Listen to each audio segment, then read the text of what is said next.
Hello friends, Noble online classes में आप सभी का बहुत बहुत स्वागत है। पिछले लेक्चर में अपन ने क्वेश्चन नंबर 8 तक जो भी क्वेश्चन थे अपने प्रश्नावली 1.1 के वो अपन ने कंप्लीट कर लिए थे। आज अगला क्वेश्चन है अपना क्वेश्चन नंबर 9।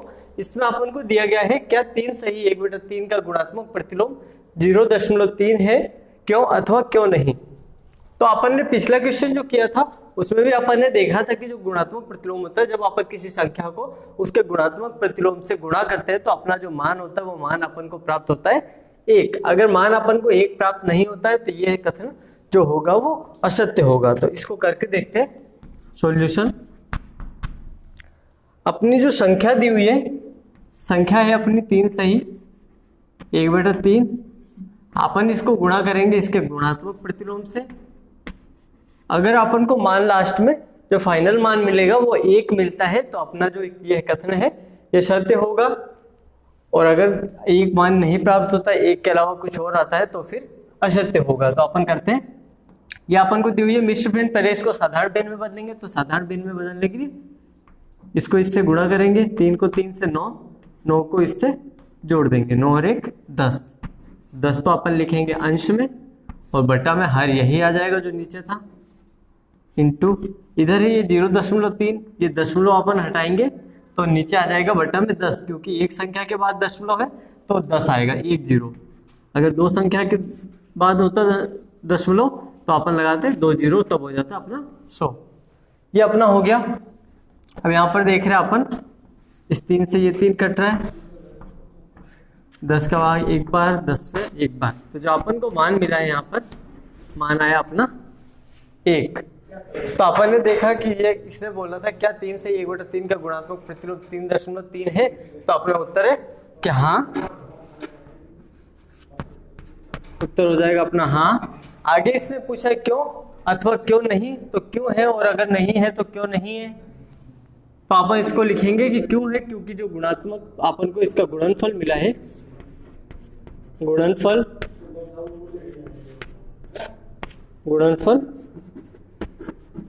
1 प्राप्त हुआ है। अगर जो इनका गुणनफल होता वो 1 प्राप्त नहीं होता तो फिर अपन लिखते नहीं, गुणनफल 1 प्राप्त नहीं हुआ है। ये अपना क्वेश्चन हो गया कंप्लीट। अगला क्वेश्चन करते हैं इसके बाद। अगला क्वेश्चन है हमारा क्वेश्चन नंबर 10। लिखिए, पहला इसमें दिया हुआ है ऐसी परिमेय संख्या जिसका कोई व्युत्क्रम नहीं है। दूसरा है परिमेय संख्या है जो अपने व्युत्क्रम के समान है। तीसरा है परिमेय संख्या जो अपने ऋणात्मक के समान है। तो पहला अपन देख रहे हैं, पहले में दिया है ऐसी परिमेय संख्या जिसका कोई व्युत्क्रम नहीं है, मतलब एक ऐसी संख्या लिखनी है अपन को जिसका कोई व्युत्क्रम नहीं होता। जैसे मैंने एक संख्या मानी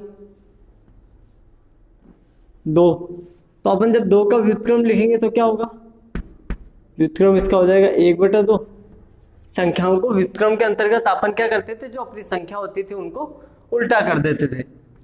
तो अपन को एक ऐसी संख्या लिखनी है जिसका व्युत्क्रम है ही नहीं, तो वो संख्या होती है अपनी 0। 0 एक ऐसी संख्या है जिसका कोई व्युत्क्रम नहीं है। तो पहले का आंसर हो गया 0। दूसरा अपन को दिया है परिमेय संख्या जो अपने व्युत्क्रम के समान है। तो एक अपन को ऐसी परिमेय संख्या बतानी है जो अपने व्युत्क्रम के समान है। तो अपन देखते हैं कि व्युत्क्रम के समान परिमेय संख्या, तो जैसे मैंने लिया 1, हर में कुछ नहीं तो 1, इसका अपन व्युत्क्रम लिखेंगे, इसको उल्टा करेंगे तो क्या करते हैं, हर वाला तो अंश हो जाएगा, अंश वाला हर हो जाएगा, ये दोनों बराबर है। इसका व्युत्क्रम करने पर भी अपन को मान जो मिल रहा है वो 1 ही मिल रहा है। इसी तरह से -1/1, इसका भी अपन जब व्युत्क्रम करेंगे तो माइनस का तो माइनस, हर वाला ऊपर अंश वाला नीचे, ये भी अपन को मिला -1। तो जो ऐसी परिमेय संख्या अपन को लिखनी थी जो अपने व्युत्क्रम के समान है, तो वो संख्याएं हैं 1 और -1। कैसे होती है वो भी देखा अपन ने। यहाँ लिखेंगे 1, -1, ये दोनों संख्याएं अपने व्युत्क्रम के बराबर होती है। तीसरा अपन को दिया परिमेय संख्या जो अपने ऋणात्मक के समान है। ऐसी कौन सी परिमेय संख्या है जो अपने ऋणात्मक के समान है, मतलब ऐसी संख्या अपन को बतानी है जो -x, ऐसी कोई संख्या जो अपने -x के बराबर है। तो जैसे मैं x का मान 1 लेता हूँ तो ये हो जाएगा -1, बराबर नहीं है। लेकिन अपन को ऐसी संख्या बतानी है जिसके आगे माइनस लगा दे तब भी उसका मान उसके बराबर रहे, तो वो संख्या अपनी होती है 0। 0 के आगे अपन -0 कर देंगे तब भी उसका मान 0 रहेगा, +0 कर दो तो भी उसका मान 0 ही रहेगा। तो जो अपनी ऐसी संख्या जो अपने ऋणात्मक के समान है वो संख्या है अपनी 0।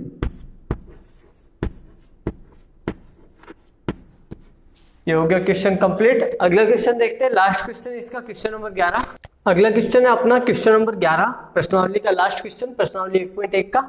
इसमें अपन को दिया है रिक्त स्थानों की पूर्ति कीजिए। पहला दिया है शून्य का व्युत्क्रम खाली जगह है, दूसरा है संख्याएं खाली जगह तथा खाली जगह स्वयं के व्युत्क्रम है। -5 का व्युत्क्रम खाली जगह है, 1/x का व्युत्क्रम अपन को बताना है। यहाँ पर क्या है, दो परिमेय संख्याओं का गुणनफल हमेशा खाली जगह है, किसी धनात्मक परिमेय संख्या का व्युत्क्रम खाली जगह है।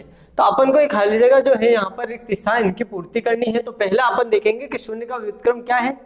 तो शून्य का व्युत्क्रम अभी अपन ने जो पिछला क्वेश्चन किया था, क्वेश्चन नंबर 10, उसमें अपन ने देखा था कि शून्य एक ऐसी संख्या होती है जिसका कोई भी व्युत्क्रम नहीं होता है। तो अपन इसके अंदर लिखेंगे कि शून्य का व्युत्क्रम नहीं है, इसका व्युत्क्रम कोई भी नहीं होता है। दूसरा अपन को दिया है संख्याएं खाली जगह तथा खाली जगह स्वयं के व्युत्क्रम है। ऐसी कौन सी संख्या है जो स्वयं के व्युत्क्रम है, ये भी अपन ने अभी पिछले क्वेश्चन में देखा था, क्वेश्चन नंबर 10 में, कि जो 1 होता है, जो 1 होता है, 1 इसको अपन लिख सकते हैं /1। जब इसका व्युत्क्रम करेंगे तो व्युत्क्रम के अंतर्गत अपन क्या करते हैं कि जो हर होता है वो अपना अंश हो जाता है, जो अंश होता है वो अपना हर हो जाता है, तो भी इसका मान 1 होता है और इसमें भी इसका मान 1 होता है। तो 1 ऐसी संख्या है जिसको कितना भी व्युत्क्रम कर दो, उसका अंश और हर बदल दो आपस में, लेकिन वो हमेशा क्या रहेगा, 1 ही रहेगा। तो जो 1 है वो स्वयं का ही व्युत्क्रम है। और कौन सी संख्या है, और अपन ने देखी थी कि -1 बटा में 1 ही होता है किसी भी संख्या के। तो जब अपन इसको व्युत्क्रम करेंगे इसका, तो अपन व्युत्क्रम में क्या लिखते हैं, चिन्ह तो वही रहता है, हर को लिख देते हैं अंश में, अंश को लिख देते हैं हर में। अब इसका मान क्या है, -1, इसका भी मान क्या था, -1।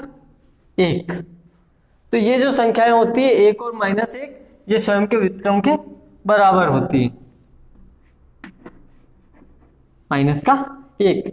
इसमें जैसे अपन और कोई उदाहरण लेकर देखते हैं, मैं यहाँ पे -2 ले रहा हूँ, -2/1। तो इसका व्युत्क्रम जब अपन करेंगे तो अपन क्या करेंगे, माइनस का तो माइनस रहेगा, हर होगा वो अपना आ जाएगा अंश में और अंश अपना आ जाएगा हर में।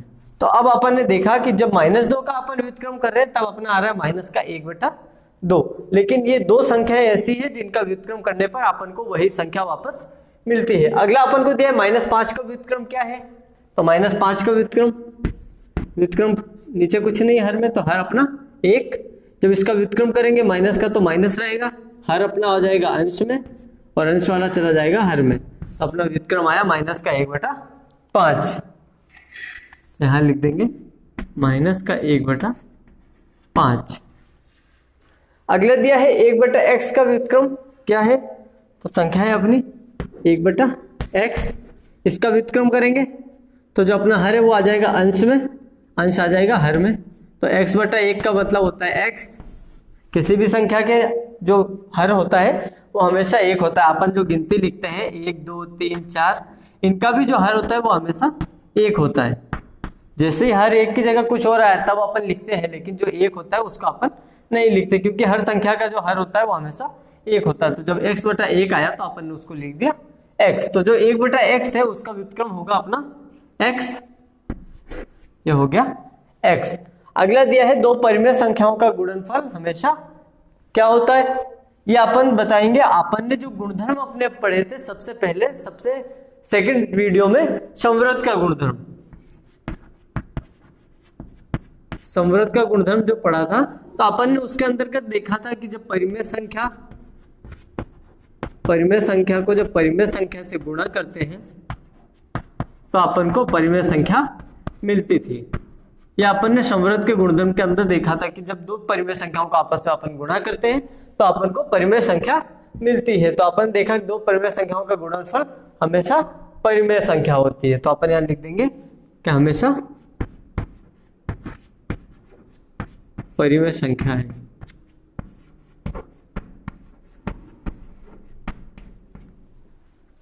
लास्ट है अपना, किसी धनात्मक परिमेय संख्या का व्युत्क्रम क्या है? कोई भी धनात्मक परिमेय संख्या।